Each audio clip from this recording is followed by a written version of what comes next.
नमस्कार दोस्तों, स्वागत है आपका बीपीएससी बेसिक्स पे। उम्मीद है कि पावर ऑफ एनसीईआरटी वाला वीडियो आपने देख लिया होगा। तो जो 2 वीडियो अपलोड किया गया है, प्लीज़ जाइए उसको देखिए और तब आपको समझ में आएगा कि जो साइंस के सवाल बीपीएससी के प्रीलिम्स में आते हैं वो दरअसल आते कहाँ से हैं और हमें किस एरिया में फोकस करना चाहिए ताकि साइंस के सवाल को डील कर सकें। खासकर तब जब बीपीएससी अपना पैटर्न धीरे धीरे चेंज कर रहा है और सवालों का लेवल जो है वो बढ़ाता जा रहा है। तो चलिए इस वाले वीडियो में हम लोग जल्दी से देखेंगे बायोलॉजी से सवाल कहाँ कहाँ आए हैं। और देखिए, हम सिर्फ पिछले बीपीएससी 65 से लेके 68 तक का जो सवाल है उसी को हम यहाँ पे रिलेट कर रहे हैं। उसके पहले के सवालों को अगर रिलेट करें ना तो हर चैप्टर से कम 15 से 20 सवाल आए होंगे। ठीक है, तो चलिए हम लोग शुरू करते हैं। तो ये है एनसीईआरटी क्लास 9 का 5वां चैप्टर। ठीक है, the fundamental unit of life. देखिए, एक तो यहाँ से ये सवाल आया हुआ है। ठीक है, इसको मैंने सवाल को यहाँ पेश नहीं किया कि सेल का डिस्कवरी किसने किया था, रॉबर्ट हुक ने। इसी तरह से डीएनए का डिस्कवरी पूछा गया है, वो किसने किया था। एक सवाल यहाँ पे हुआ। चलिए दूसरा और तीसरा सवाल हम लोग देखते हैं कहाँ पे है। आ जाइए इधर इधर, हाँ यहाँ पे आ जाइए। Which among the following is character of chloroplast which make them qualified to self replication. ठीक है, कब आया था? अभी इस बार लास्ट बीपीएससी 68 में। ठीक है, अब इस सवाल का जवाब देखिए कहाँ पे है। Mitochondria are strange organelles in the sense that they have their own DNA and ribosome. Therefore mitochondria are able to make some of the own protein. ठीक है, ये माइटोकॉन्ड्रिया का हो गया। इसी तरह से आप यहाँ पे देखिए कि ओन डीएनए एंड राइबोसोम किसके पास है? क्लोरोप्लास्ट के पास है। ठीक है, तो क्लोरोप्लास्ट का ओन डीएनए और ओन राइबोसोम होता है। ये सवाल 68 में पूछा गया था। ठीक है, माइटोकॉन्ड्रिया वाला तो भर भर के माइटोकॉन्ड्रिया से सवाल आता है। चलिए यहाँ पे देखते हैं, solar energy is converted into ATP.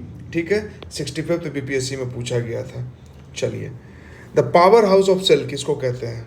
The powerhouse of cell किसको कहते हैं? ये 64 बीपीएससी में है। ठीक है, तो पावर हाउस ऑफ सेल किसको बोलते हैं? माइटोकॉन्ड्रिया को बोलते हैं। और माइटोकॉन्ड्रिया से तो भर भर के सवाल आया है। अगर माइटोकॉन्ड्रिया का सवाल यहाँ पे हम ऐड करते हैं ना तो कम से कम 7-8 सवाल तो जरूर ऐड हो जाता। ठीक है, तो 1, 2, 3 और एक शुरुआत में हमने देखा था। ठीक है, चलिए, और ये भी कभी ना कभी सवाल आया हुआ है कि माइटोसिस क्या होता है और मियोसिस क्या होता है। ठीक है, इसके बाद हम लोग देखते हैं टिश्यू वाला चैप्टर। ठीक है, टिश्यू वाले चैप्टर में शुरुआत से तो सवाल इधर से नहीं आया है, मतलब इधर 64 के बाद से नहीं आया है, उसके पहले आया होगा। ठीक है, लेकिन अभी देखिए 68 में जो सवाल आया है वो आपको दिखाते हैं। 68 में क्या सवाल आया था? The part of a skeleton that are not as hard as bone which can be bent are called, क्या कहा जाता है? कार्टिलेज। कहाँ से सवाल आया है? देखिए यहाँ से। Another type of connective tissue, cartilage, has widely spaced cell. The solid matrix is composed of protein and sugar. Cartilage smoothens bone surface at joints and is also present in nose, ear, trachea and larynx. We can fold the cartilage of the ear, but we cannot bend the bones in our arm. ठीक है, तो cartilage को fold किया जा सकता है लेकिन अपने bones को हम fold नहीं कर सकते हैं।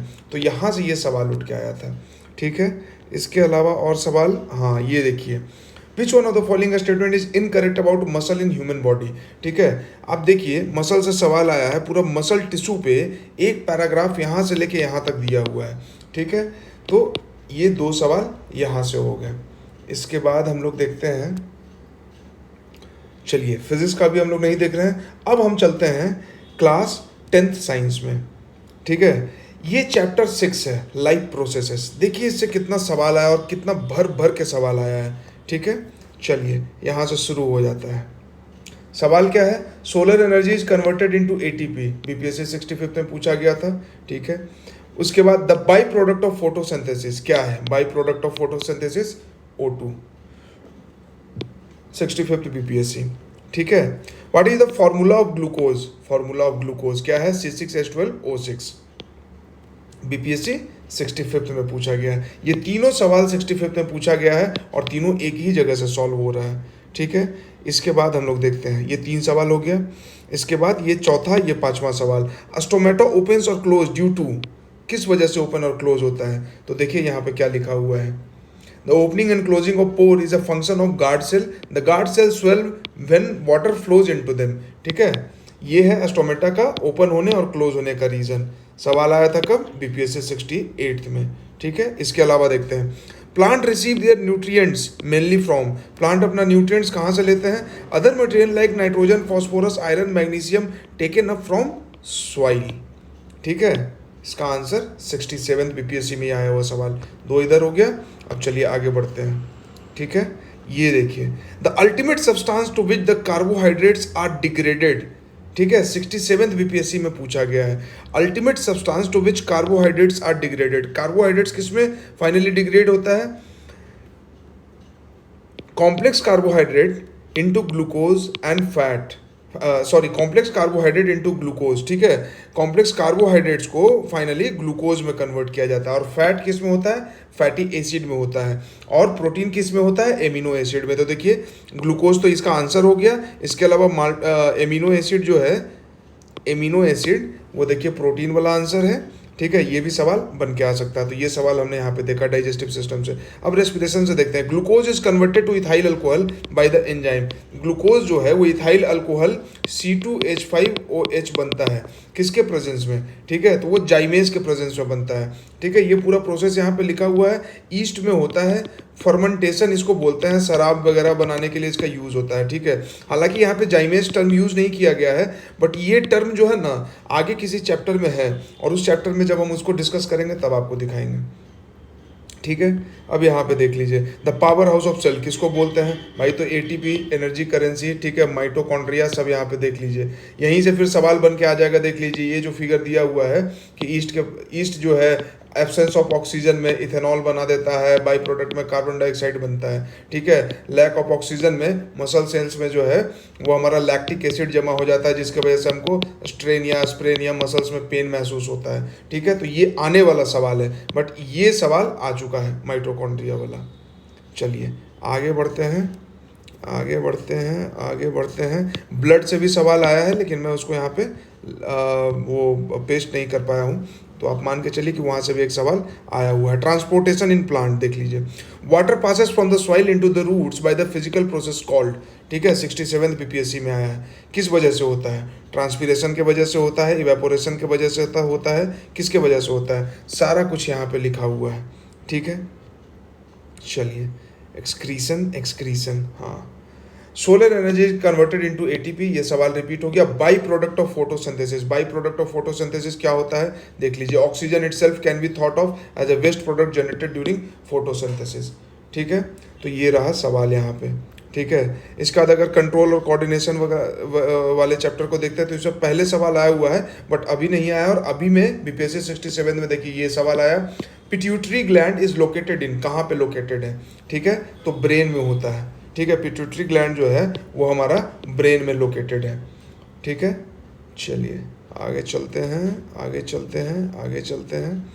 तो ये रहा सवाल हमारा यहाँ से। अब देखिए इंडोक्राइन ग्लैंड है, the malfunctioning of thyroid gland is due to deficiency of what.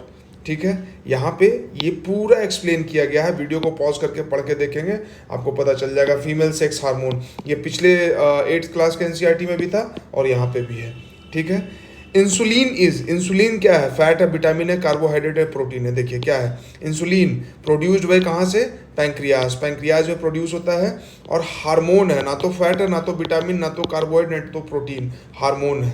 ठीक है, बीपीएससी 62nd में ये सवाल आया था। ठीक है, इसका तो रिप्रोडक्शन वाला चैप्टर है, इसको मैंने अभी एनालाइज नहीं किया है। ठीक है, तो यहाँ जहाँ तक एनालिसिस मैंने किया है ये सवाल आप देख लीजिए। ठीक है, मतलब भर भर के एनसीईआरटी से सवाल आता है, अगर आप काउंट करोगे तो लगभग 1 2 3 मतलब 11-12 सवाल से ज़्यादा सवाल एक चैप्टर से आए हुए हैं। कहाँ से, न्यूट्रिशन से, लाइफ वाले चैप्टर से। ठीक है, तो ये पूरा डिस्कस करने का मतलब क्या हुआ हमारा, ये पूरा डिस्कस करने का मतलब ये हुआ, मेरा पूरा जो एफर्ट है मैंने सिर्फ इसलिए लगाया है कि इस पॉइंट को समझा जाए कि अगर आप बीपीएससी 70th का तैयारी कर रहे हैं तो प्लीज़ माय डियर मेरे भाइयों मेरे बहनों, आप NCERT के साइंस का 8th 9th और 10th का सेलेक्टिव रीडिंग ज़रूर करें।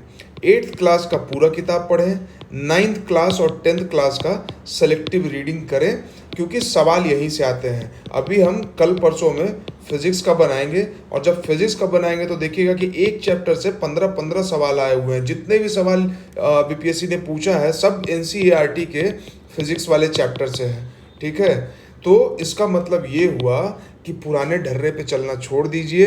वो जो रटने वाला वीडियो यूट्यूब पे आता है कि इसका आंसर ये, इसका आंसर ये, इसका आंसर ये, रट के आप एसडीएम और डीएसपी अब नहीं बन सकते हैं। बीपीएससी में आत्मिक परिवर्तन, आत्मा का परिवर्तन हो गया है। वीडियो अच्छा लगा तो लाइक जरूर कीजिए। आप लोग वीडियो देखते हैं तो लाइक भी कीजिए, नहीं पसंद आए तो डिसलाइक कर दीजिए। कमेंट में अपना सजेशन बताइए, बेल आइकन दबा दीजिए ताकि आपको रेगुलर वीडियो का फीड मिलता रहे।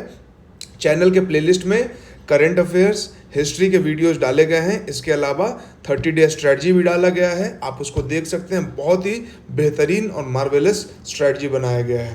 तो चैनल को लाइक, सब्सक्राइब, शेयर जो भी करना है कर दीजिए।